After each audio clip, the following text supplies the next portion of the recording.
Tell him about the time we faced them. All right. Well, as I remember. At Avenger headquarters. Because united, the Avengers are strong. Welcome to the Marvel D&T Evolution podcast with myself, Andy Stead. And I'm Jarian Gibson. And I'm Alex Stroud. Nice. It's nice to be back. Do you know what? We're 2 days late from recording because of, me being away and other bits and pieces, us being busy. And it feels like it's been forever. And it's only been like 2 extra days. It's been 9 days instead of 7. But it's good to see your beautiful faces again, boys. Good to see you as well. As you guys listening might have heard, the intro changed a little bit. We are now Marvel D&T Evolution, as opposed to what we were before. So a little rebranding going on. We wanted to be maybe a bit more modern, a little bit more edgy. We've evolved. We don't just talk about MCU. We talk about all aspects of Marvel. We've been talking about the comics. We've been talking about Funkos and about Lego and about the Sony universe movies. Sony's evolved. Sony's evolving. Their relationship with Marvel is evolving now. They looks like they're being a little bit more agreeable on certain things, and so the whole sort of Marvel multiverse, or whatever you want to call it, has evolved. So have we. So we've evolved. The group has changed name as well. So we're now Marvel D&T Evolution. So search that group up on Facebook and join that group if you haven't done so already. We're going to continue to supply awesome content on the group. We've got our quiz coming up very soon this week, our phase 3 quiz. We're going to continue to do more competitions. We're going to try and get more awesome posts about comics and about movies and about merch. And we're just going to continue to try and be that awesome Marvel community, or Marvel and beyond as well, because we're not scared of talking about a bit of DC or a bit of Walking Dead or a bit of other things. So, yeah. Let's believe. Yeah. Yeah, go on, carry on. Sorry. Sorry about that. Do you know what, though? I almost had the same problem, and I was like, no, I'm coming out here. So it's just Jarian's got his kids, sorting his kids out again. It's all right. It's all good. So guys, we've evolved. I mean, it's all good. So we've got a few things we want to discuss today, Jarian. We're going to crack straight on with a few concrete news items. We've got a little bit of rumors in there, and then we've got something to discuss, which has been a bit of a running theme over the last few weeks. So over to you, mate.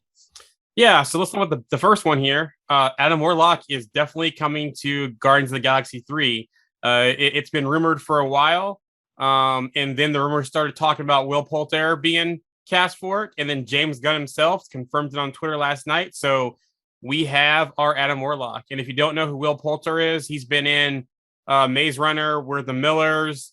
There's another one I'm missing. Black Mirror. Yes, Black Mirror as well. And he was in Chronicles of Narnia as well. He was the annoying cousin in Chronicles of Narnia.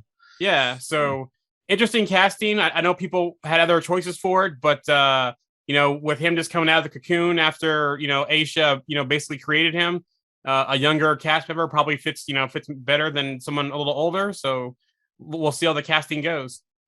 Check out some images of him. Google images of him now, and he's a man. He's in his mid to late 20s now. He's not a boy anymore. I think that's probably the image a lot of people have got in their heads of this boy that they've seen over the last, this sort of late teen, early 20s lad. And he's a man now.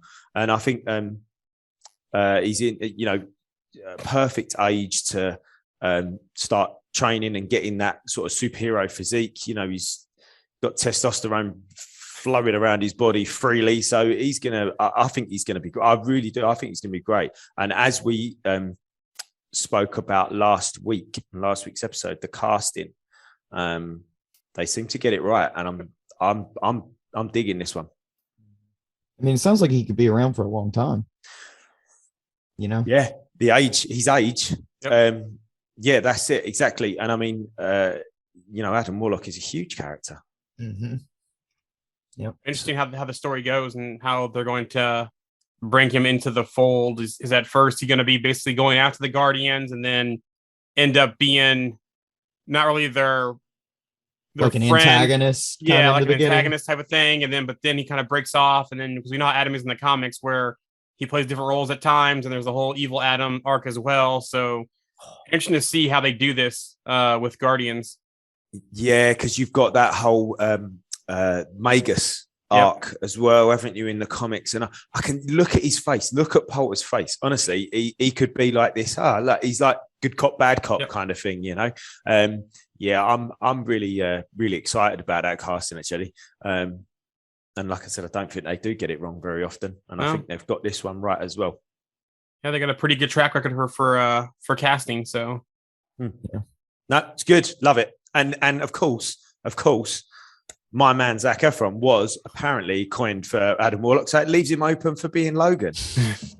I've literally just had this conversation with the RMC, and he said, "Oh no, you know, he's too much of a pretty boy to play him." So I take the picture of Hugh Jackman when Hugh Jackman was 33. If you look at Hugh Jackman who's 33, he looks like a 12-year-old. Yep. And if you look at Zac when he's 33, it's not a competition in my book, but. You know, hey, let's not get stuck into that one right now. We'll wait until he takes the job, and then we'll talk about it. Go on and carry on. all right, so a spinoff here from WandaVision is happening. Agatha Harkness, and this is confirmed. Agatha Harkness series in development at Marvel Studios. According to the trade report, the series will be written by the WandaVision head writer, who also signed a big deal with studio earlier this year. Han's character, Agnes, was revealed late in WandaVision season to be Agatha Harkness, an old witch who was thrived by stealing power from other witches. When we last saw her, she seemed to have her memory wiped by Wanda, but there's definitely a promise of more stories to come. It was reported that Han's series deal is in fact part of a larger deal with Marvel Studios.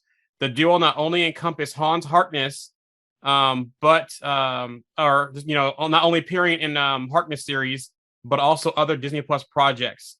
It also sets her character up to appear in future films. And which leads to Alex, there's a discussion here that you were having, which could definitely tie into Fantastic Four, possibly. So this one was from Brandon Bourne, and he made a comment on one of the posts, and it said, I tell you what I would love. Start out in the present where there is a nanny, and the nanny is a nanny to a young Franklin Richards. While telling the story, they flash back to her upbringing, leading her into her mother's attack, fill in the gaps before WandaVision, and then connect back to her being Franklin's nanny. That is my dream plot line. Then they tie in what I assume would be the same release time as the Fantastic Four. There you go. So it'd be kind of one of those, stories would be like, oh, like, she kind of went. I mean, they could even maybe not even tie it to her, like, not only before, but they could do like maybe she's forgotten who she is. She's the nanny for Franklin Richards, like, and that's how like, oh, that's where you've been this whole time, I don't know. Yeah, nice. Almost like, there's something I'm thinking about, and maybe when I say what I'm thinking about, you might be able to put my finger on it. She's had her mind wiped, and to keep her not under control, but under a watch, they've gone, well, we're going to put her in. We're going to insert her into there, so as in the Fantastic Four as a nanny for Franklin Richards, so that Reed can keep his eye on her, or something like, or someone can keep their eye on her.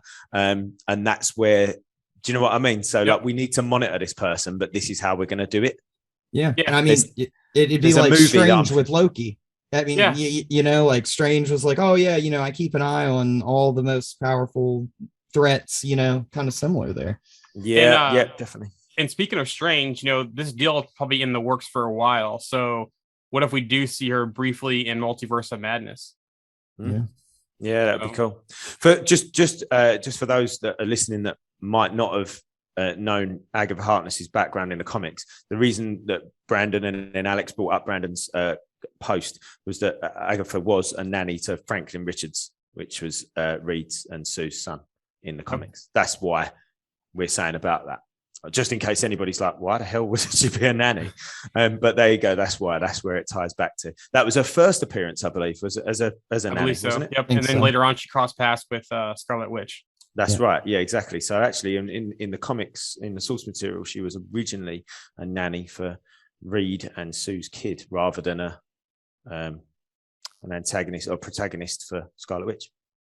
And I just want to say one thing. I also think it would be really interesting if they use that series to expand more on the Darkhold and Yes. about And- more of its history and about what it's attached to. Because I mean, they could go the route like werewolves, for Yep. example, could be related Werewolf to by it, or night. vampires. Yep, and Blade. And, we've got Blade coming up, so we've got all these little ties that we could have eventually. And they're getting bringing Chithon as well. Mm-hmm. Yeah, there's so much. There's a whole nother sort of section of beings that we haven't kind of seen yet, isn't there? This whole sort of, like we said, vampires, werewolves, the sort of spiritual side of superheroism, or this universe that we've got that we haven't really seen yet. We've kind of seen the earth side of it, we've kind of seen the magical side, we've seen the kind of cosmic side, but I think magical and spiritual are okay, they're kind of the same, but I do think that there's a slight difference. Yeah, it's like the supernatural aspects of Marvel almost, is kind of, I guess, how you would see it, because it's like otherworldly almost, like not only like off of this world, but it's like something else entirely. You know what I'm saying? Like perfectly put. Yeah, perfectly put. Yeah. Here's a thought too, and with this series, what if it's like a branch off also into Alex's favorite Ghost Rider as well? Well, there you go. That's why he mentioned the Darkhold, wasn't it? Come on, let's face it. Yeah. No, it could well be. Like we said, that we've still got a lot of people to turn up. So definitely, nice. I'm looking forward to that. And Catherine Hahn is great. Yes. Yeah, she's a great actress. Yeah, superb. So seeing more of her is always a bonus. And next other series we know that's coming is Armor Wars. So Don Cheadle was interviewed and had some things to say. He said, "I think the most exciting part is yet to come. I think we don't really have a super strong idea who he really is outside of that bubble of the Avengers, outside of necessarily his friendship with Tony, and now he's gonna kind of be untethered from all that. So it's an opportunity to really kind of discover who he is in a way, and that we have not had before, with concentrated time and focus on Rhodey and Rhodey's journey, and hopefully some stuff about his past." And teeing up some other some things about his future. I think those kind of things were hinted in game, where there was this character might go, and things might be in the offing for him. It's very early in the process of Armor Wars. We just hired my boy Yasser, who's the director, which I'm very excited about. A great guy, a lot of great ideas, but honestly, we're just really trying to crack the spine of what it's going to be. Like we said before, with Tony being gone, with the whole change with Stark Industries that we've seen over the arc of Marvel so far, I definitely would expect to see Pepper in some fashion, especially if Rhodey's going after Stark Tech, maybe even Morgan at some point. I wouldn't be surprised if they throw back to Harley even, since Stark set him up at the end of Iron Man 3, and maybe Harley's got some tech they're going after too as well. I always thought this show might be a bridge to Riri, but now with them kind of changing things up, with Riri gonna go the Shuri and Wakanda route, maybe this is how they set up Harley instead. Yeah, Morgan. I mean, I think I said, didn't I, a little while ago that, and everyone knows that Marvel Studios doesn't do anything without purpose, and to put what's his name? The actor that plays Harley. Yeah, but what's his name? Keenan Simpsons. Ty Simpkins. Yes, that's it. Yeah. Simpkins. To put him in the funeral scene in Endgame was there was some intention other than, because if he, and I think what I said was, if he wasn't there, nobody would have said, well, where was he? Yeah. Do you know what I mean? So putting him there, everyone, I mean, a lot of people were like, wait a minute, who's that? And they had to think about who it was. It wasn't instant. He wasn't instantly recognizable, was he? And I think people had to really go, oh, right, that's him. Oh, okay, that's strange why he's there. So there's a reason they've put him in there. So you may well be right there. We might be seeing him again, and he might pop up in that Armor Wars show. But I think that all sounds really interesting. I'd like to hear a little bit more about Rhodey's past, because he's not. Sometimes, and I love Don Cheadle and I love what he's done with Rhodey, but actually sometimes he comes up as a bit of a bumbling idiot. Yep. And he's not, though. Doesn't he? And that's exactly my point. But that's exactly my point. So I think to see his past as a military man will show you that that's not who he is. Because in Age of Ultron, it was almost like he was taking a piss out of, when he at the party, with the tank and all of that. And they were kind of sort of a little bit nonchalant about him, really. And actually, he's not like that. He's awesome. Yep. And actually, to see him, like I think you were saying that in his quotes, to see him step away and be taken away from the Tony Starks and the Avengers and all of that, and actually see him be himself, I think we might see him flourish a little bit.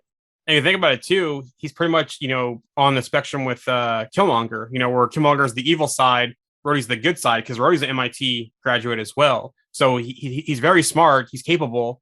So it'd be good to see more of his past and even, how he does without Tony in the mix. Do you think after the Falcon and the Winter Soldier, where he made that brief little appearance, they might use that to maybe be like, oh, this is what he's been up to since, you saw him last, kind of type of thing. They could always be talking about current things. Yeah, that's a good idea too. And I wouldn't be surprised also if there's some power broker in the show also. Mm-hmm. Yeah, there could potentially be links back to the power broker and back to Sharon Carter, if she's the power broker, or if she's Sharon Carter, she might be a Skrull. And speaking of Skrulls, there is the other conversation we had in the group about Skrulls and how I don't have the post in front of me, but someone was thinking that Val was a Skull Queen. Jose. Yep. Yeah. And you want me to read it? I have it right here. Go ahead. Go on. Okay, so he said, dropping a thought here. Anyone else think they are setting up Valentina as the Skrull Queen for the Secret Invasion scheduled in a couple of years? So in reference to the show, what are you guys thinking? Potentially. I'm not like 100%, but I wouldn't dislike it. I wouldn't dislike the idea. Do you know what I mean? If she's putting together a team, maybe she's. Do you know what I'd really like to see? I'd really like to see in the Secret Invasion comic storyline. There was the sort of little side piece about it was Tony, wasn't it? That was so deep undercover that he didn't even realize he was a Skrull. I'd really like to see that played out in live action, and whether they do that with her or not, I don't know. I don't know whether she's endearing enough for us to be kept to care if that was her. But I'd like to see that, regardless of who that is with. I'd like to see somebody be such a deep undercover Skrull that they didn't realize they was a Skrull, and it's this big kind of like imposter syndrome type moment for them where they're like, hold on, no, I'm not. I'm Hope Van Dyne or whoever they choose. I don't know, but it'd be great to have somebody go through that. But as far as Val being a Skrull, yeah, I can see it. I could see it. And I wouldn't be surprised, but I think someone with that role is probably going to be Olivia Colman is going to be the Skull Queen. Just because they said that she's not going to be only in a Secret Invasion, but going on forward. And so she could be like an antagonist for a while in the MCU. But that imposter syndrome person that you're talking about, I said an idea. Maria Hill. Yeah, Maria Hill could be that person that's so deep that she just knows she's a Skrull and she's been there the whole time. And yes, in the comics and even in the cartoon, she's, kind of the one that helps them turn the tide against the Skrull invasion. But it would be an interesting twist in here if that the whole time she's an undercover Skrull and doesn't know it. Yeah. And I think that would give Kobe Schmolders, that's her name, isn't it? Yeah. I think that would give her the opportunity to really sort of flex her acting chops. Yep. And I don't think she's had that opportunity in the MCU just yet. And I think that would be a really nice way, almost maybe even as a bit of a swan song. If they were going to try and move away from Maria Hill, she had something else to do. Maybe, I don't know. But I think that would be a really good way. That's a really good shout because she's been around for a long time. Yep. She's been embedded. Yes, embedded like deep into S.H.I.E.L.D. and with Nick Fury and all of that kind of stuff. So yeah, that'd be cool. That'd be cool. Yeah, because I honestly think that they're doing with what's her name? Going blank now. Amelia Clark. Yeah, Amelia Clark. I think she's Abigail Brand because I don't think we're going to get Jessica Drew or Spider-Woman. So no. I definitely think Amelia Clark is going to end up being Abigail Brand. Yeah, and I see that. Did you see that fan art a few months ago with her with green hair? Yeah. It looked awesome. I didn't even think about it until I saw that, and I was like, "Oh yeah, that looks really good." But I can also see the other way around too. I could see Olivia Colman being Abigail Brand and Amelia Clark being a Skull Queen as well. So I think, Amelia Clark does that sort of what's the word I was looking for then? Like not distressed. I don't mean it like that, but tragic, that kind of tragic character. You know, I mean, obviously everyone's got what's her face, Khaleesi. Daenerys. Thank you, Daenerys Targaryen in their heads, haven't they? And that is quite tragic, you know, especially the way that series, Game of Thrones, finished. It was okay. I was wondering the Game of Thrones. I haven't seen it. I still haven't watched it. What? I haven't watched it. My sister, my brother, always talking about it and stuff. I haven't watched it. I'll probably end up binge watching it one of these days. I just haven't watched it. I didn't really get into it to start. You know, just like Walking Dead. You know, I didn't really get into the Walking Dead series, like the TV series. My wife got me into it for a while. You know, up until Negan, and then I kind of stopped watching it, and I haven't really been watching it at all. So I'll probably end up watching Walking Dead 2 as a binge series when it's over. The Walking Dead's a bit of a labour of love these days, if I'm honest. But having said that, this last season has got better. I will say, I think it's got better than the last couple. But I think the last couple have been hit by some sort of restrictions in regards to the COVID pandemic, where they couldn't have too many people on set, and obviously it was just interrupted. A little bit in a way like what happened to Lost when there was the writer's strike. Do you remember that? So Lost was on. Lost was really good. Lost was great. Yeah. Did you like it, Alex? Yeah, I loved Lost. Yeah. Darren, you didn't watch Lost? Are you sure you're a pop culture fan? I'm finding new things out about you tonight, mate. New things. Well, anyway, we've Lost. The first two seasons, the first season was awesome. I mean, the first 5 or 6 episodes were amazing. The second season was good as well, if I'm honest. And then there was a writer's strike in Hollywood. Like, they all went on strike for like 6 months or something. And that really affected the show, because I don't quite know what they did. I don't know whether they just got a bunch of chimpanzees in to write for them, but it sort of really went downhill quite quickly in the kind of like the 3rd and 4th season. Well, actually, it went downhill. It just kept going downhill, and it finished awfully, in my opinion. However, there was one absolutely amazing episode, The Constant, Alex. You remember the one where they're flying in the helicopter out to the thing, and Desmond keeps having those flashbacks? Yep. Oh, man, that was just mind-blowing. I love that. Anyway, we've digressed. Right, see what I mean? Real quick, though. You know, the only reason I know about Lost at all is from This Is 40. That movie, This Is 40, you know, Paul Rudd, his daughter is like all into it. That's the only way I know about Lost is from his daughter. Okay. Okay. And This Is 40. But it's worth watching. I think the first couple of seasons are worth watching, but then you kind of like, I've got to kind of watch the rest, and the rest isn't really that good. So I'll binge watch. It's on my list to binge watch. Just, you know, I just never got into it. Story gets a little shaky towards the end, you know, like it's kind of like being taped and held together almost, you know. It is literally like that as well, yeah. Well, you're gonna have to retire early, Jarian, to fit all these shows in. Anyway, should we get back to Marvel? Yeah. So where are we going? So where are we going? Go. That's the confirmed stuff. And just remember, I'm not gonna do the whole news, just certain bits, but I want to hit on some rumored shows on Disney Plus. So remember, Disney Plus Day is coming up in a month from now. So November 12th is Disney Plus Day. We're gonna get Shang-Chi on streaming that day. They're gonna announce a whole slate of shows for Marvel and other properties, and hopefully we get some insights into these secret company names that came out a while ago. But the rumors out there are a couple of shows that are coming out. A 10 Ring series with Xia Ling. So the fallout from and the change of the 10 Rings in Shang-Chi, I won't go into it if you haven't seen it, but there's going to be a 10 Ring series, how it progresses after Shang-Chi as one show. The other one, and this sounds like this is confirmed, so this is not a rumor. They were playing a T'Challa Star-Lord animated What If series as a spinoff of What If, and this is directly from AC Bradley, who's part of the show. That's where the plans for him. I don't know if they're still going to do it with the passing of Chadwick Boseman or something like that, but there was a plan there, and I actually liked that episode and like that character. Howard the Duck animated series is also rumored, and the rumor is Seth Green will be returning to voice Howard the Duck. So I was hoping for, Leah Thompson and the original creators of the movie from the 80s. They actually pitched a movie to Marvel and they didn't do it, which that's one of my favorite, standalone Marvel movies is Howard the Duck. But it's good to see they're at least in the animated series.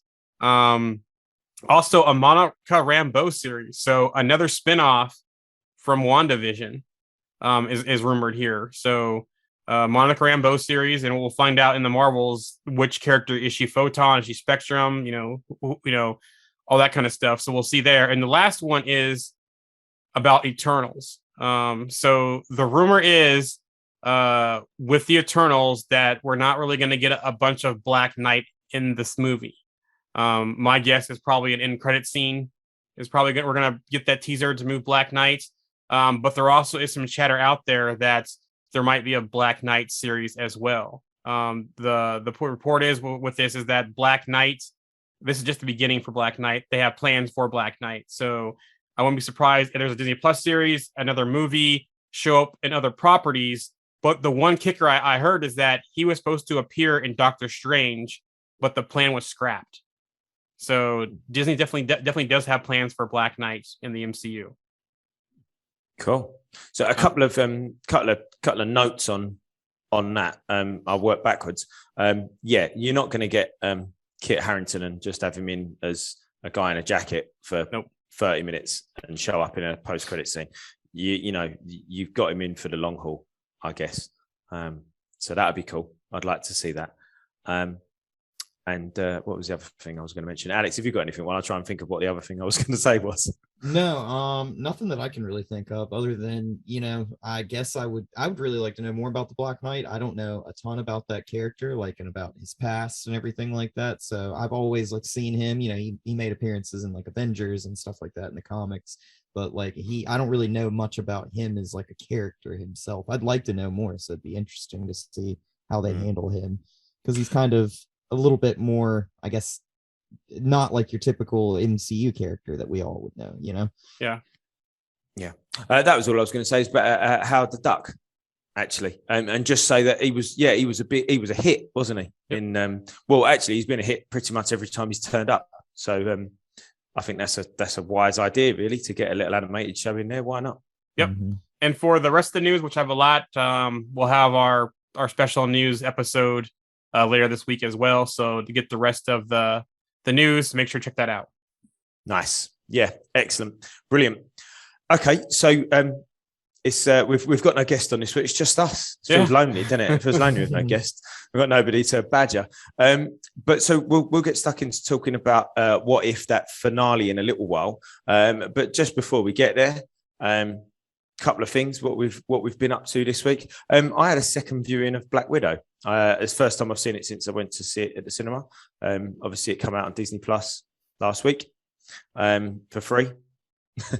I wasn't going to pay twice to see it. I'm already paying for Disney Plus. Do you know what? I still really enjoyed it. I mean, it comes with its major couple of major issues. But actually, there's still some really, really good stuff in there. The action, I still think the action is very, very good. And I really like Scarlett Johansson's portrayal of Natasha. And I'll talk a little bit more about it, about her and that in What If, for obvious reasons, in a little while. But I hope that this has all been cleared up and we do somehow get to see a little bit more Natasha as Black Widow. I'm not saying we should bring her back from the dead. I don't think that, but I wouldn't mind going backwards and seeing more again of her in something else because, it's really nice. Not necessarily right now, but maybe down the line somewhere. Flashbacks even. Yeah, maybe. Yeah, Scroll. Yeah, maybe. Why not? Yeah. Scroll. Yeah, I bet we see a scroll now. Scroll, yeah, maybe. Why not? Yeah, I bet we might. But But my point is I've rewatched it. I think you guys both remember I was quite vocal about how much I enjoyed it when it first came out. And I said, I think I remember saying, I hope my enjoyment stays after a second viewing. And it has. So I'm really pleased. I was looking forward to the bits that I was looking forward to as well. I was looking forward to that really cool car chase, with the tank and, the motorbikes. That was really great. The fight in the apartment was really great. Watching more of Alexei be a bit stupid and dumb, and no, I really enjoyed it again. So that's all I was going to say. I wouldn't mind seeing a Disney Plus Winter Guard series.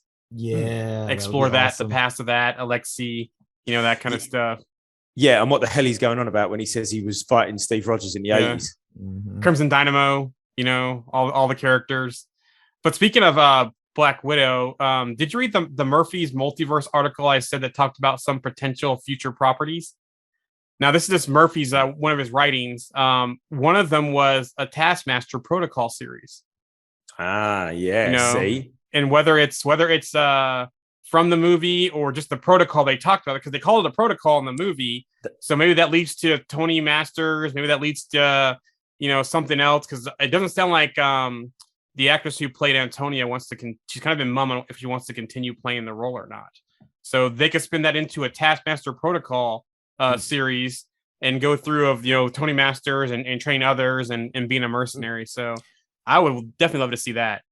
Yeah, 100%. And I thought that after, I didn't think it at the time when watching the show, but it was only after speaking to you, Joan, about it. And I was like, yeah, actually, they didn't necessarily call her Taskmaster. She was never called Taskmaster. It was the Taskmaster Protocol.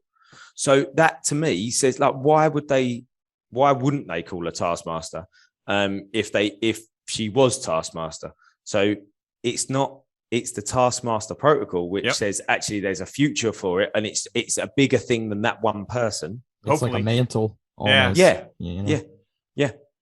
So no, cool. But anyway, that's all. I did manage to land my hands on a Funko that I've been trying to get for a while, and that was the Giant Man Funko, the 6-inch Giant Man. He's really cool. So he's up on the show. I needed to do a little rearrange. I want to do a little rearrange and get a Civil War set up going on. Nice. So I've got one team from Civil War and the other team from Civil War. So I've got to get a Wanda. I haven't got a Wanda yet though, but I'm going to get a Wanda and then I can have a little battle going on, which I'm quite looking forward to rearranging on my shelf. But yeah, so that's what I've been up to this week. Alex, I know you've got a couple of new bits and one that isn't a Funko. Yeah, so I got this really awesome it's like Tony Stark's heart. Yes. It came in the mail yesterday, actually today, and very, very cool.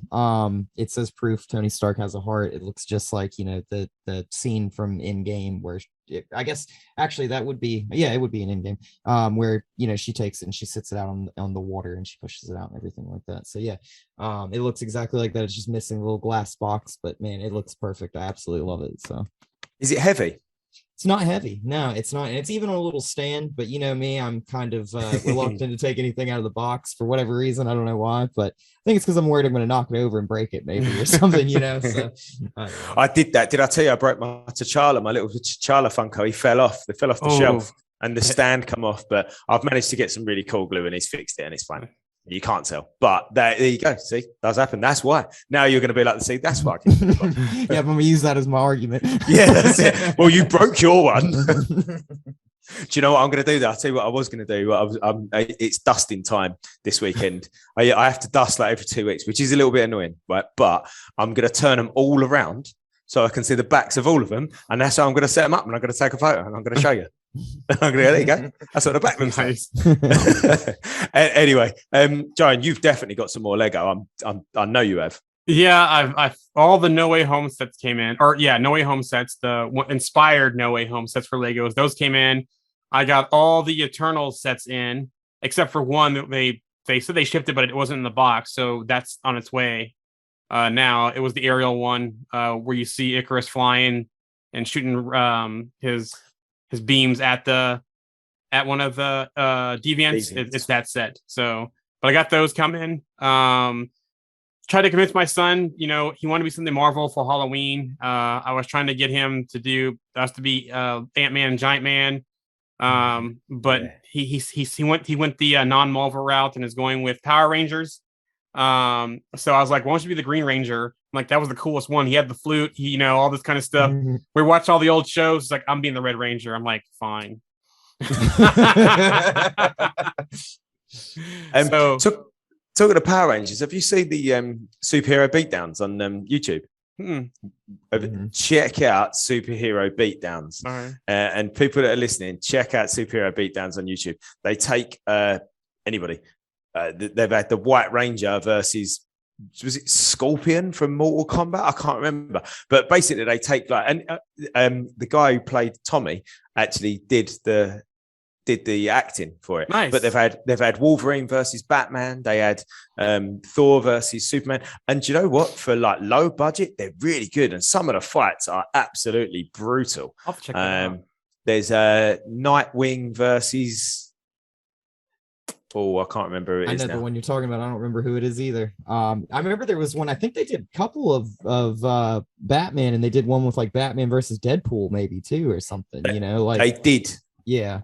They did do Batman versus Deadpool. You're right. They did. They did do that. I think it was Wolverine versus Predator may have been one of theirs too, or something like that. Yeah, that was another one. Yeah, they've Yeah. done a couple of Wolverines. They've done Optimus Prime versus somebody. I'm sure they did Optimus Prime versus somebody. The Scorpio one's good though. Like I said, they've done Scorpio, and I'm sure that might have been versus the White Power Rangers. Ryu or Ken or someone from Street Fighter versus somebody else. Sure, They're really- you can. Yeah,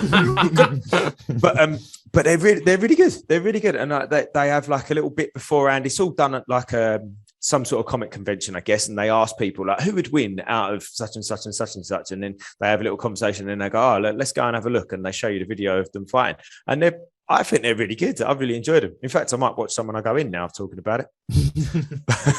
I'm gonna watch Lost. No, I was kidding. And we'll see you next week. Yeah. Do you know what? I've tried to rewatch Lost, and I only got about.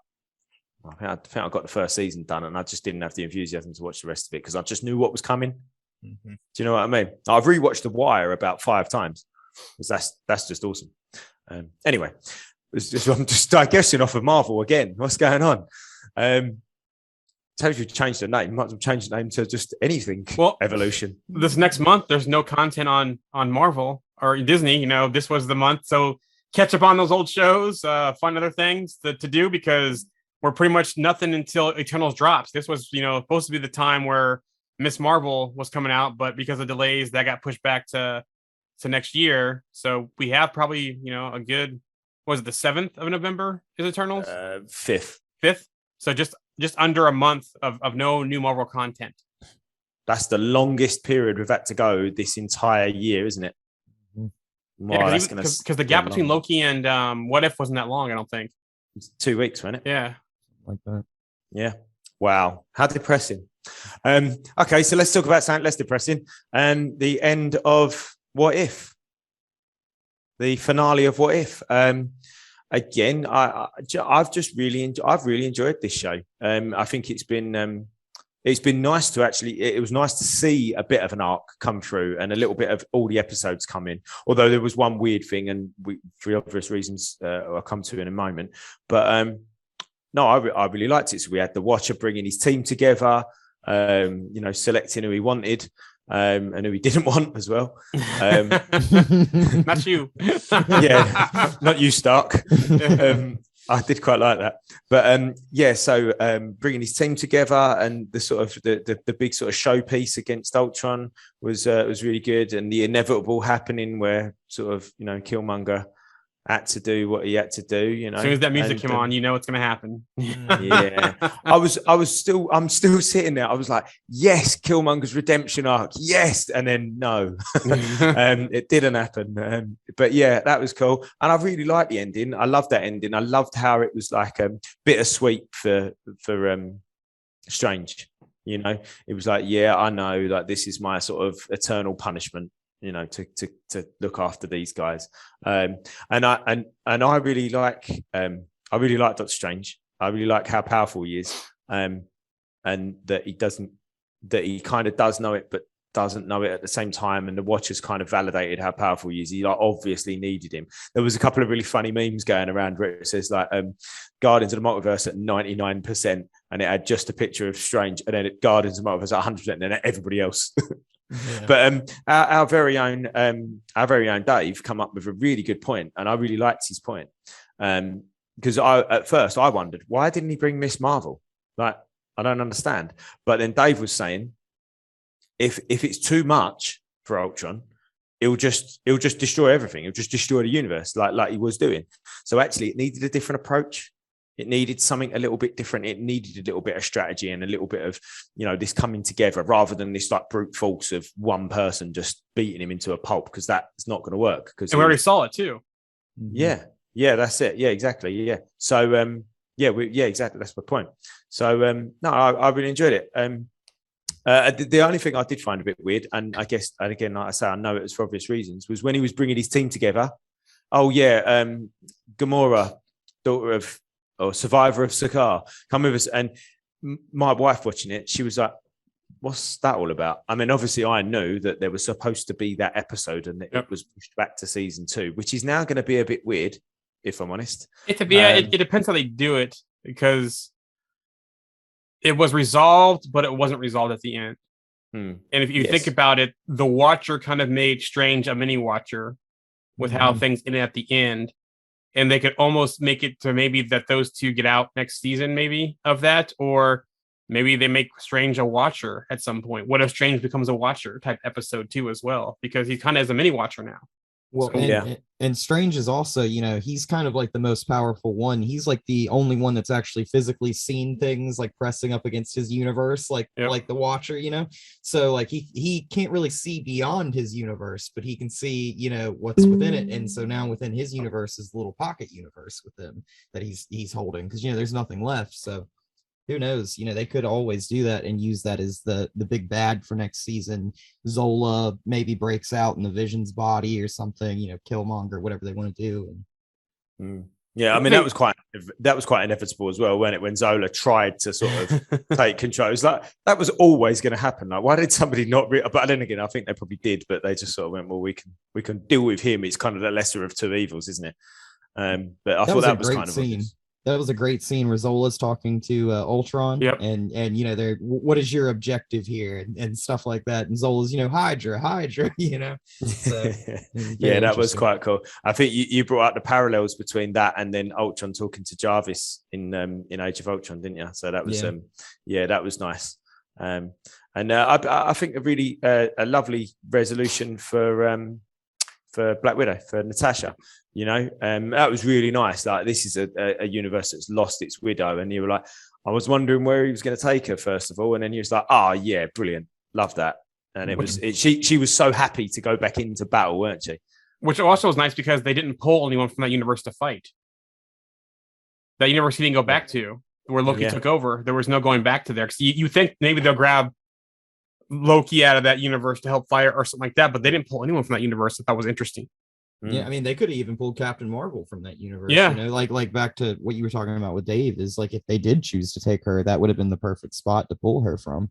Yeah, she's the one that's called in at the end of that episode. Yeah, because with Ultron already defeating her in another universe, they could have pulled her from there too. So yeah, yes, he did die, didn't he? Hank Pym did die. Loki killed him, didn't he? Yep, Loki took care of that in that episode. Yeah, I was wondering whether they could bring him, because he obviously wasn't adverse to bringing questionable characters. He wasn't adverse to bring questionable characters, because he brought Killmonger over. It wasn't a case of, I need these guys all to be good guys. It just, he needed them to be able to beat Ultron. Yeah. But yeah, I very much enjoyed it, and again, great visuals, brilliant. Natasha and Captain Carter using the shield. Yes, love that. That was a great moment. Obviously, also the first meeting of Captain Carter and Natasha was really nice as well. Nice to hear Hayley Atwell and her again flexing her acting chops, being emotional and all of that. And it's not often that I think you can feel that in an animated show. So that was good. And the end credit scene. Yes, the Hydra Stomper, and someone was inside the Hydra Stomper. So when they went back to the other world, that's interesting. That gives you a little. What's going to have happened to Steve? Yeah, after all of that time. So a couple things that they can do next season, because remember when he pulled Killmonger from Wakanda, you had Shuri and Pepper coming in to go after him. Well, of course he went back to that world, so that could be a season 2 episode. We're definitely gonna have the Tony on Sakaar episode. There was even a Gamora centric episode as well, so that's probably season 2. Of course, the Hydra Stomper and Widow going back to their time with Captain Carter. Yeah, that was different Captain Carter, wasn't it? Yeah. Yeah, I'd like to see more of Widow, the new team of Avengers that are trying to defeat Loki. Yep. I'd like to see more of that. That's another episode for next season. I wouldn't mind seeing though that all the episodes aren't connected next season. I wouldn't mind seeing more just one-off episodes, kind of like the comics, not having to tie together to one big showdown. I think maybe do like a mixture of them, do some resolutions from this season, next season, just to show those but as one-offs next season. And that's how Tony and Sakaar could fit in as a one-off. But then, bring some new stuff in that we haven't seen yet, type of thing.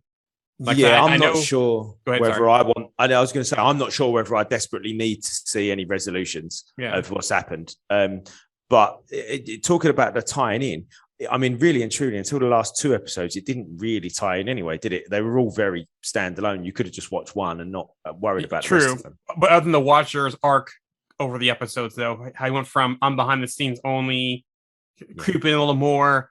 He wants to interfere, but he can't. He interferes because he has to, because basically Ultron calls him out, and then he definitely interferes. So there's the Watcher arc over the series, but yeah, they weren't really connected.